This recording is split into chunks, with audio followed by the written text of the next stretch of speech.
Serial ஷூட்டிங்கில் இருக்கேன். அப்போ ஒரு மேனேஜர் ஃபோன் பண்ணுறாரு. மேனேஜர் ஃபோன் பண்ணிட்டு என்னங்க உங்கள் பேமெண்ட்டு அப்படின்னா, நம்மளுக்கு இப்போ படம் பேமெண்ட் தெரியாதுல்ல, என்ன டே பேசிஸ் கொடுத்தா தான் நடிப்பேன்னு சொன்னியாமே. ஹலோ யார் அப்படின்னா, தானு அங்கிள் பேசுகிறான்டா அப்படின்னாரு. பார்த்தா கலெக்ட் தானு சார். நான் நினச்சேன் நம்ம கேட்டது நான் மைண்டில் வச்சுருந்தது ஒரு 10,000 கொடுத்தாங்கன்னா போதும். சரி வீட்டுக்கு போனோன்னு இந்த செக்கை எடுத்து பார்த்தா புரியல. மேனேஜருக்கு ஃபோன் பண்ணுறேன், ஏங்க நான் இவளை கேட்கவே இல்லையேங்க, எனக்கு என்னமோ சின்ன வயசுலேருந்தே எனக்கு ஒரு பழக்கம், எனக்கு வந்து இந்த பண ஆசையே சுத்தமாக கிடையாது.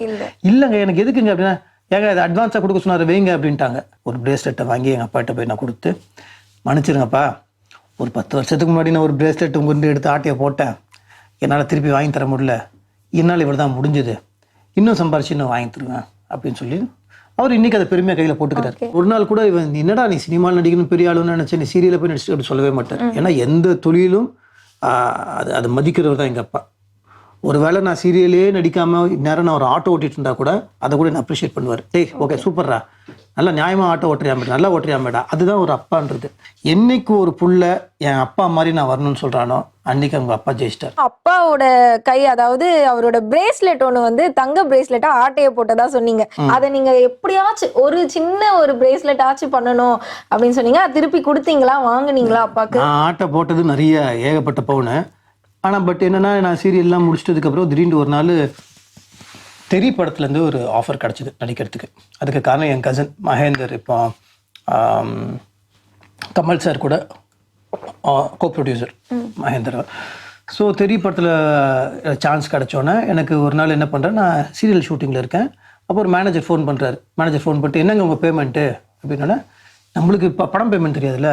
நான் சொன்னேன், சார் இல்லை சார், நான் சீரியல்லாம் ஒரு நாளைக்கு இவ்வளோ வாங்குவேன், டே பேசிஸ் தான் எனக்கு அப்படின்னு ஃபோனை வச்சுட்டேன். வச்சதுக்கப்புறம் ஒரு ½ hour கழிச்சு திருப்பி ஃபோன் வருது. ஹலோ யார் அப்படின்னா, என்ன டே பேசிஸ் கொடுத்தா தான் நடிப்பேன்னு சொன்னியாமே. ஹலோ யார் அப்படின்னா, தானு அங்கிள் பேசுகிறான்டா அப்படின்னாரு. பார்த்தா கலெக்ட் தானு சார். அங்கிள் இல்லை அங்கிள், நான் அப்படிலாம் சொல்ல அங்கிள், நான் சீரியலில் வாங்கியிருக்கேன் அங்கிள், அதுதான் அங்கிள் சொன்னேன், எனக்கு சினிமா பற்றி தெரியாது அங்கிள். சரி சரி சரி வளராத, சாயந்தரம் ஆஃபீஸ்க்கு வானார்.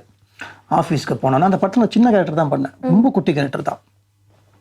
ஆனால் அங்கே போனோன்னே அந்த மனுஷனுக்கு ஒரு ஷால்வையெல்லாம் போட்டு ஒரு ஸ்வீட் பாக்ஸை கொடுத்து ஒரு கவர் கொடுத்தாரு.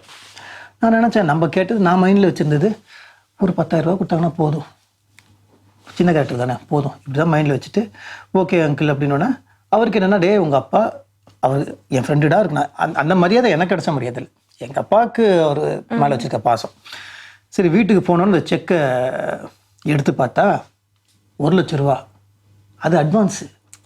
எனக்கு வந்து புரியல. மேனேஜருக்கு ஃபோன் பண்ணுறேன், ஏங்க நான் இவளை கேட்கவே இல்லையேங்க, எனக்கு என்னமோ சின்ன வயசுலேருந்தே எனக்கு ஒரு பழக்கம், எனக்கு வந்து இந்த பண ஆசையே சுத்தமாக கிடையாது.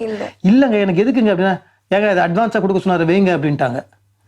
அந்த 1,00,000 ரூபா போய் ஃபஸ்ட்டு பேங்க்கில் போட்டு அது கேஷ் ஆனோடனே நேராக கொண்டு போய் அந்த 1,00,000 ரூபாய்க்கு எவ்வளோ நகை வந்துச்சு அவ்வளோதான் வந்தது. ஒரு பிரேஸ்லெட்டை வாங்கி எங்கள் அப்பாட்ட போய் நான் கொடுத்து, மன்னிச்சிருங்கப்பா, ஒரு 10 வருஷத்துக்கு முன்னாடி நான் ஒரு பிரேஸ்லெட் உங்கள்கிட்ட எடுத்து ஆட்டையை போட்டேன், என்னால் திருப்பி வாங்கி தர முடியல, என்னால் இவ்வளோ தான் முடிஞ்சுது, இன்னும் சம்பாரிச்சு இன்னும் வாங்கி தருவேன் அப்படின்னு சொல்லி அவர் இன்றைக்கி அதை பெருமையாக கையில் போட்டுக்கிறார். அப்போ அப்பாவோட ரியாக்ஷன் எப்படி இருந்துச்சு நீங்கள் போடும்போது? இல்லை எங்கள் அப்பா கண்ணில் கண்ணீர் தான் இருந்தது, எங்கள் அம்மா சந்தோஷப்பட்டாங்க.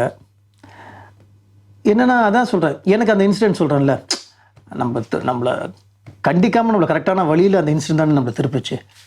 ஸோ பெத்த அப்பாவுக்கு நம்ம வந்து நகை வாங்கி கொடுக்கறது அதெல்லாம் கூட வந்து பெருசு கிடையாதுங்க. நாளைக்கு நம்ம அப்பாவுக்கு வந்து நம்ம நல்ல பேரை வாங்கி கொடுக்கணும். உங்களுக்கு வந்து மியூசிஷியன் ஆகணும்னு ஆசை இருந்திருக்கா, இல்லை அப்பா வந்து என் பிள்ளை இதுவாகணும், டாக்டர் ஆகணும், இன்ஜினியர் அந்த மாதிரி ஏதாச்சும் திணிச்சிருக்காரா? அவருக்கு என்ன நீங்கள் ஆகணும்னு ஆசைப்பட்டிருக்காரு?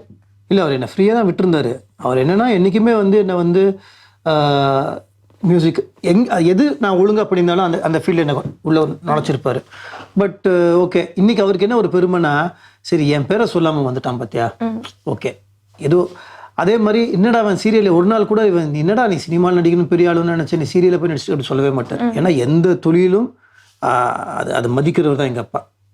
ஒரு வேளை நான் சீரியலே நடிக்காமல் நேரம் நான் ஒரு ஆட்டோ ஓட்டிட்டு இருந்தால் கூட அதை கூட என்ன அப்ரிஷியேட் பண்ணுவார். டேய் ஓகே சூப்பர்ரா, நல்லா நியாயமாக ஆட்டோ ஓட்டுறியாமேடா, நல்லா ஓட்டுறியாமேடா. அதுதான் ஒரு அப்பான்றது. தான் பையன் எது பண்ணாலும் நேர் வழியில் உண்மையாக பண்ணனா அதை தட்டி கொடுத்து நீ சூப்பரான்னு சொல்கிறவர் தான் அப்பா. ஒரு ஒரு ஒரு ரோல் மாடல்னு சொல்லுவாங்கல்ல, நாளைக்கு என் பொண்ணை வந்து உனக்கு யார் ரொம்ப பிடிக்கும், எனக்கு வந்து இவர் மாதிரி வரணும், அவர் மாதிரி வரணும்னு பேரை சொல்கிறத விட, என்னைக்கு ஒரு புள்ள என் அப்பா மாதிரி நான் வரணும்னு சொல்கிறானோ அன்னைக்கு அவங்க அப்பா ஜெயிச்சிட்டார். அப்பா பாத்தீங்கன்னா அவருக்குன்னு ஒரு ஒரு டிசைன் இருக்கு. அவர் வந்து பாத்தீங்கன்னா எப்பவுமே ஃபுல் ஜுவல்லோட தான் இருக்காரு. அவர் பார்க்கும் போதே வந்து ஃபுல்லா ஷைனா தான் இருக்காரு. அது என்ன ரீசன், எதனால அவருக்கு அந்த ஜுவல் மேல ஒரு ஆசை? அவருக்கு 2-3 விஷயம். ஃபஸ்ட்டு இந்த ஒயிட் அண்ட் ஒயிட் டைட்டாக போடுறது, நகை, கார். ஓகேவா? இதுக்கு 3க்கு பின்னாடி ஒரு மனுஷன் ஒன்று பண்ணான்னா அதுக்கு பின்னாடி கண்டிப்பாக ஏதோ ஒரு விஷயம் இருக்கும் இல்லையா? நகை எப்படின்னா, இவர் இந்த நான் சொன்னல எம்எஸ் விஸ்வநாதன் சார் கிட்ட வந்து அசிஸ்டண்ட்னா அந்த டீ காப்பி வாங்கி தரது, இன்ஃபார்மர் அப்படின்வாங்க. ப்ரொடக்ஷனில் இன்ஃபார்மர்னா, அண்ணா நாளைக்கு ஷூட்டிங் இருக்குது அப்படின்னு நம்ம இதில் ஷூட்டிங் சொன்னால் அவங்க வந்து நாளைக்கு ரெக்கார்டிங் இருக்குண்ணே, அவங்க போய் அந்த அப்போல்லாம் வந்து மெயின் பிளேயர்ஸ்லாம் வீட்டிலேருந்து பிக்கப் பண்ணிட்டு வருவாங்க. ஸோ அவர் கூட போனோம், ஒரு ஒரு அசிஸ்டன்ட் பாய். அந்த டைமில் வந்து இவருக்கு என்னென்னா, இந்த டிரைவிங் வுட்லன்ஸில் தான் அப்போ வந்து இல்லை பணக்காரங்களாம் வந்து சேருவாங்க. அப்போ இவர் போயிட்டு இருக்கும்போது இவர் வந்து இந்த தட்டில் போட்டு வாசிக்கிறது, இந்த இதில் வாசிக்கிறது. ஸோ இந்த செட்டில் இருக்க ஃப்ரெண்ட்ஸ்லாம் கூட வந்து எடுபிடிக்காக இவர் வச்சுப்பாங்க. டைம் பாஸ்க்கா பாட்டு பாடு. இவர் வந்து இந்த இன்ட்ரெஸ்ட்டில் வந்து தப்பாக பாடினாலும் அந்த ட்ரேயில் வச்சுலாம் டப்புன்னு தட்டிட்டு பாடிட்டு இருப்பார். இப்படிலாம் பாட்டுக்கும்போது அதில் ஒருத்தர் பணக்கார வீட்டு பையன் வந்து அப்போ வந்து செயின்லாம் போட்டு, டே அந்த செயின் நல்லா இருக்குடா, எவ்வளோடா அப்படின்னோன்னா அவன் என்ன சொல்லியிருக்கான், இந்த பாரு, இந்த செயினை நீ பார்க்குறதோட விட்டுறணும், இதோட வேலையை நீ கேட்டு என்ன செய்ய போகிற, ஒன்னால் இந்த ஜென்மம் ஃபுல்லாக கஷ்டப்பட்டு உழைச்சாலும் இந்த செயினில் பாதி கூட உன்னால் வாங்க முடியாது, வாயை மூட்டு வேலையை பாரு அப்படின்ட்டு ரொம்ப இன்சல்ட் பண்ணிட்டாப்ல. இவர் ரொம்ப ஹர்ட் ஆகிடுச்சு. இவர் வந்து இது வந்து ரொம்ப நாளாக மனசுலையே போட்டு வச்சுருக்காரு. ஏன்னா எங்கள் அப்பா என்ன சொல்லுவார்னா, அடிக்கடி வந்து அவர் சாப்பிட்றது அலுமினியம் தட்டில் தான் சாப்பிடுவாராம். அலுமினியம் தட்டு தான் இருக்குமா. அவர் வந்து என்ன அலுமினியம் தட்டிலே சாப்பிட்றோம், என்னைக்காவது ஒரு நாள் நம்ம செயினை போடணும். ஒரு மியூசிக் டேரக்டர் ஆனதுக்கு அப்புறம் அந்த காசு வாங்கின முதல் பணத்துலேயே அவர் வாங்கினது நகை தான்.